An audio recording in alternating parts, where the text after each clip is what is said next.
Hello, everyone, and welcome back to another episode of the Scale Smart podcast. I'm your host, Jacob, and also the founder of Next Scale Growth. Today, I have the absolute pleasure of being joined by Sajeeva Kosmulla, the co-founder of SoftCloudTec. Sajeeva, thank you so much for joining me today. Hey, Jacob, how are you? Good to be here. I'm great. Thank you so much for joining me. So, Sajeeva, before we get into the flow of the podcast, I always start the podcast off with finding out more about the guests, more about the company, and give you that spotlight you deserve to showcase what you guys do. So do you mind sharing to me and also the audience, what do you guys do at SoftCloudTec and what actually drove you to become the co-founder? Yeah, absolutely. Firstly, thank you for having me. I'm Sajeeva. So what we do is essentially we help travel agencies go live in terms of going to the online space. So that's what we do essentially. We bring a bunch of softwares, a couple of APIs from flights, hotels, packages, and payment gateways, and we help small to medium travel agencies to go online, and that's what we do. And what was the real driver around starting that business up? Yeah, so I was working so if you look at the travel industry, it's a really it's a tight knit industry. So if you look at the flights, there are only 3 APIs in the world, which has to be Sabre, Travelport, or Amadeus. So I used to work for Sabre. So every sort of flight that you and me book, whether actually we're booking them from London or somewhere else, will go through one of those servers. So I used to work for Sabre. So I was fortunate enough to have an understanding how the industry works. And that's when I got the idea. Yes, we are sort of bringing all the flights, but if you look at a travel agent, what they actually do is they help people to have really good experiences. And that doesn't limit to flight. So what they do is actually they'll have to then bring the hotels, excursions, and, payments, etc., etc. That's one of the reasons. And the number 2 is, so I'm talking about, I was working for Sabre years ago. At the time, shift was starting where actually people are moving from offline to online. In the sense that, if you go back to about let's say 5, 6, 7, 8 years ago, like on every high street, we used to have, travel agents, just like, coffee shops, which is a, hugely, costly affair for anybody to run that, for the rent and the rates and the employees, etc., etc. So that, there was this shift with Booking.com and all these, big players. They were seeing actually the traffic is actually happening online, where people like, you and me, we'd come home after work, we'd talk to our partners and then plan something with our friends. We'll go online and try and see, hey, can we book a flight? Or there's a nice holiday coming up. Can we perhaps go to maybe Spain or to Dubai, etc., etc. So that's where actually the travel actually take place in terms of the procurement or the purchase of the travel actually take place online. So that's when the idea really sort of came in. And then my co-founder is also from the industry. So we started talking, and that led to us starting SoftCloud. Yeah. So what we now do is we bring flights from different APIs, and then we couple them with hotel providers, and then also add other excursions as well as payment gateways. So we give them a single solution to small to medium travel agents so that, they can compete with the big players like Booking.com or Expedia, etc., etc., but in that particular market. So Definitely. that really is the story of SoftCloud. Brilliant. Yeah, I think what you mentioned there, it's almost like the travel industry is kind of heading towards the online shopping. And I can't remember. I would much rather order something online, just get it delivered rather than going to a shop. I hate shopping. I hate it. And I couldn't think of anything worse as well. Some people might like it than going into a travel agent shop and having someone pick a holiday for me, because I just want to look myself without someone trying to convince me to go somewhere I don't want to go. Exactly. So I think it's really important that these types of solutions are being built, because you have got the traditional providers, your Booking.com, your Expedia, your Airbnbs, your Sky scanners, for example. But it's interesting to see more people coming into the industry, because I think there's a lot of what these companies don't have, which new people can really, really, let's say, focus on and get above them. So no, great story. Great to hear it. Now, obviously, starting up any company and scaling a platform, any platform globally, it comes with challenges. It comes with obstacles. What would you say were some of the biggest challenges and obstacles you had to overcome when first starting out? And then what would you say are some of the ones which you're seeing right now in getting the company to the next level?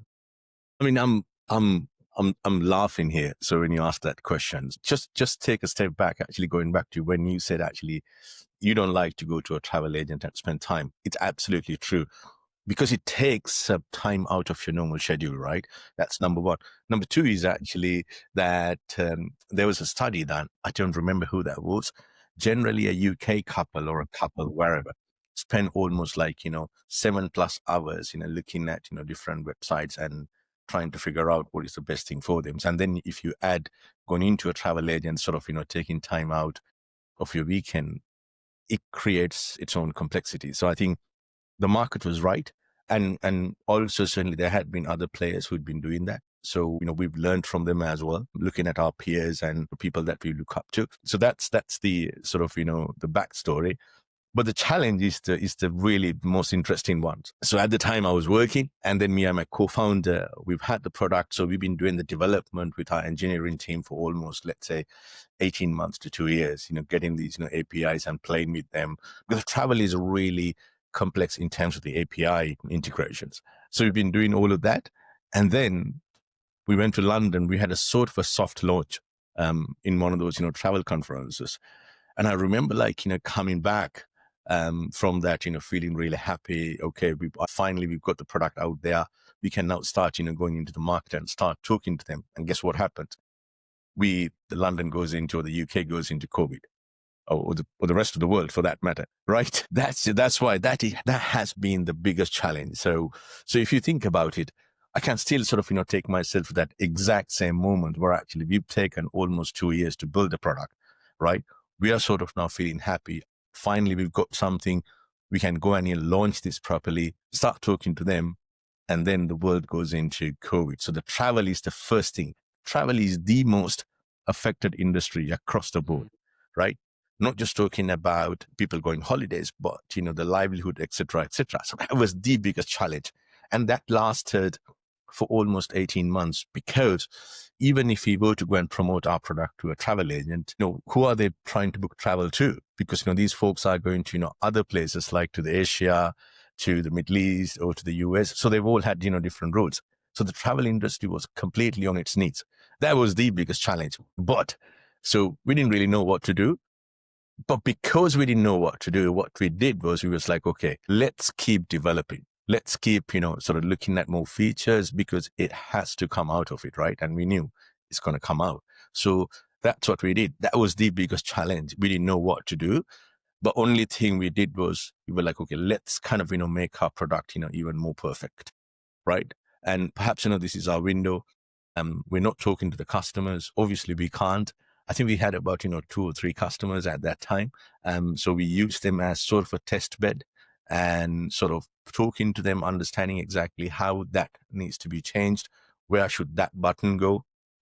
Between the latency is okay, etc., etc. So that was the biggest challenge. So we didn't really kind of let it pass, in the sense we still kept our grip on the development and adding more features.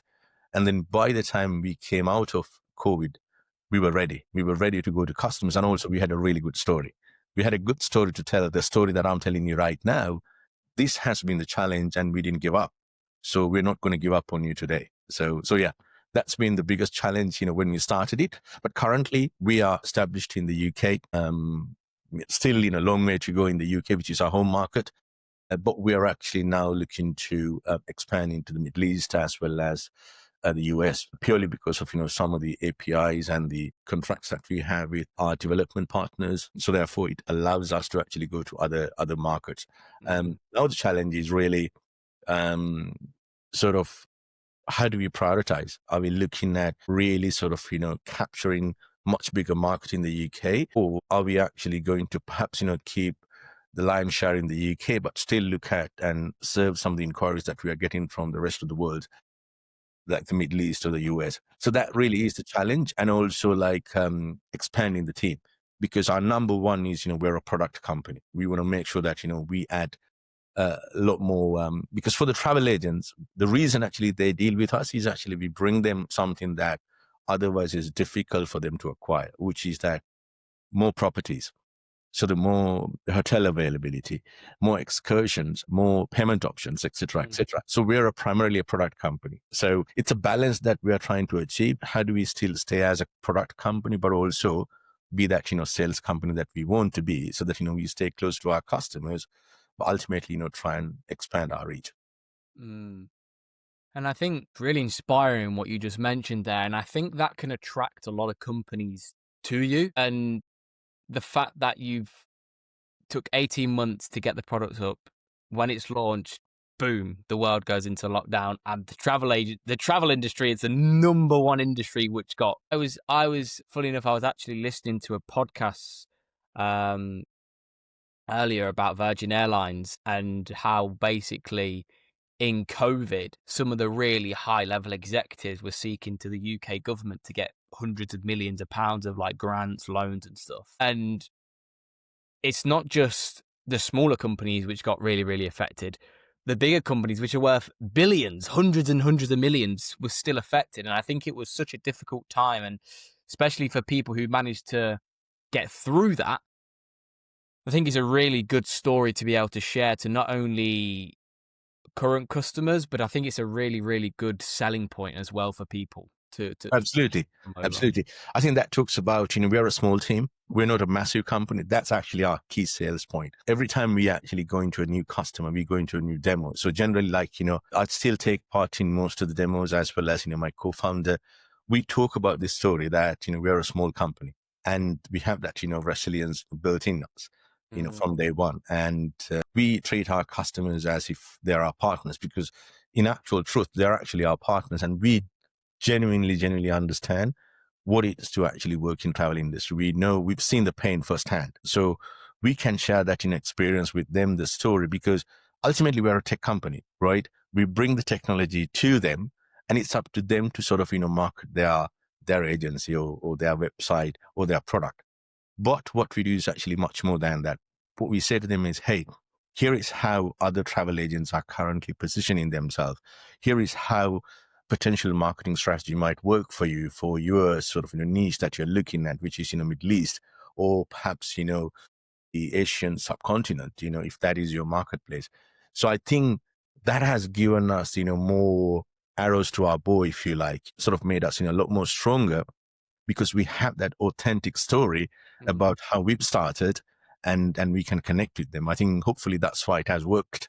And because we genuinely understand what it's to be a travel agent, and also like, especially what it's to be a small travel agent, because we're a small company and we're currently in that growth mindset, right? Yeah. We're really aggressive. We want to actually increase our market share, go after new areas, new customers. So that absolutely is something that resonates with our customers.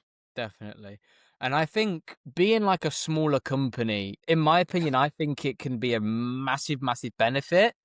And then sometimes it can be a really big downside. But I only think it's a downside to the wrong customers, because how I am with my business, I only want to work with people who want to work with me. And if you're trying to sell to somebody who's like, well, you've only been in business for 2 years, and there's someone else who's selling the same thing who have been in business for 10 years, so why don't I just go with them because they got more experience? So my number one thing I just say to myself, go with them, because I guarantee they're in business 10 years. They don't need your business anymore. They've got hundreds and hundreds and hundreds and hundreds of clients. You're just going to be a small fish in a massive pond.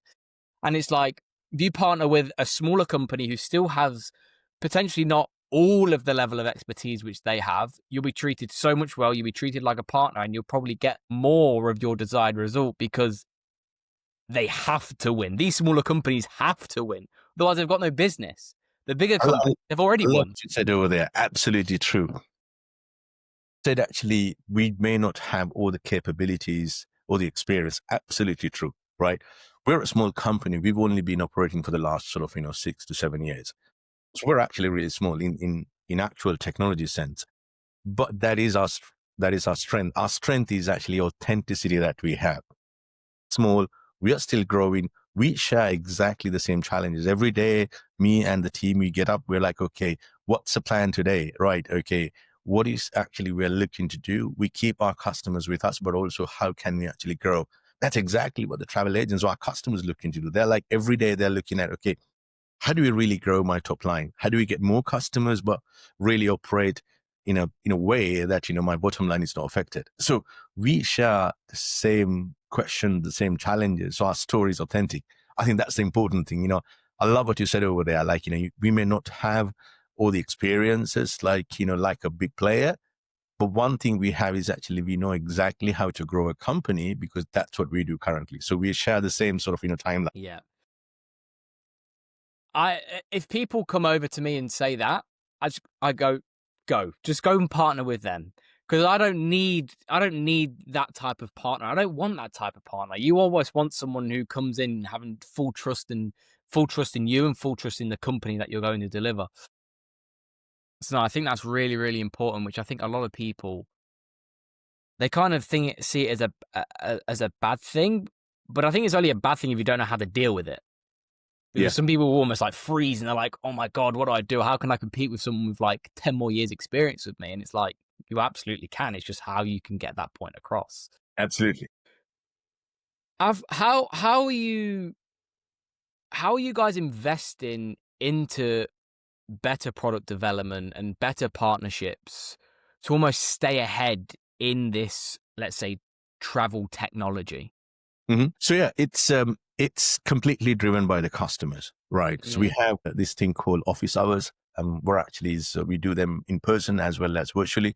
Okay. Where actually we go to a place and a pub or somewhere, but we invite the local customers over there so that we can really understand what challenges are they faced with, right? It's have face-to-face, touch point.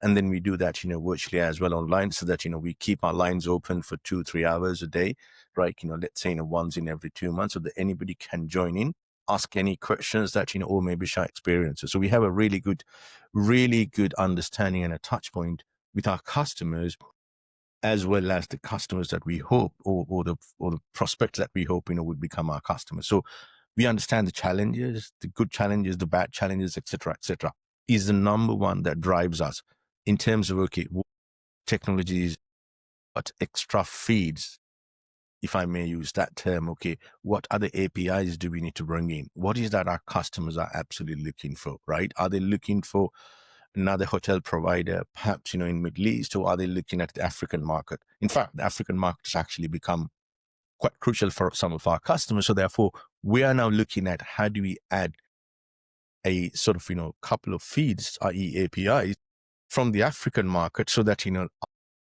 customers, wherever they are, whether they're in the UK or Europe or the US, would then be able to sort of sell those, properties, the hotels and the trips and the experiences to their customer. So number one, it's driven by the customers, right? Or the folks that we talk to. And number two is really the industry event, right? Having that, worked in the industry and having those connections and then listen to other people, but also looking at, some of our peers. When I say peers, actually the people that they're much bigger than us, but then we can look at what are they doing. And then is there anything that, can we do the same, perhaps, more efficient way. Right. And that's what we do. So those are the sort of, two main areas. Number one is driven by the customer. Number two is actually listening to the industry, having those connections, and also looking at, what other folks are doing. Is that something that would fit into our ecosystem, or can we do that? Right? Maybe there are all those, things that other guys are doing. It'll be great, but do we have the capabilities, i.e. like, the financial strength? Because the development costs money, right? So therefore, we're consciously listening to our customers. There are these, let's say for an example, there are these 5 new things are happening. Do you need that? Is that something that do you need today so that, you can actually offer better service to your customers? That's the question that we ask from our customers. And if the answer is yes, then actually that goes into our roadmap. So yeah, so we have that's how we operate currently. Amazing.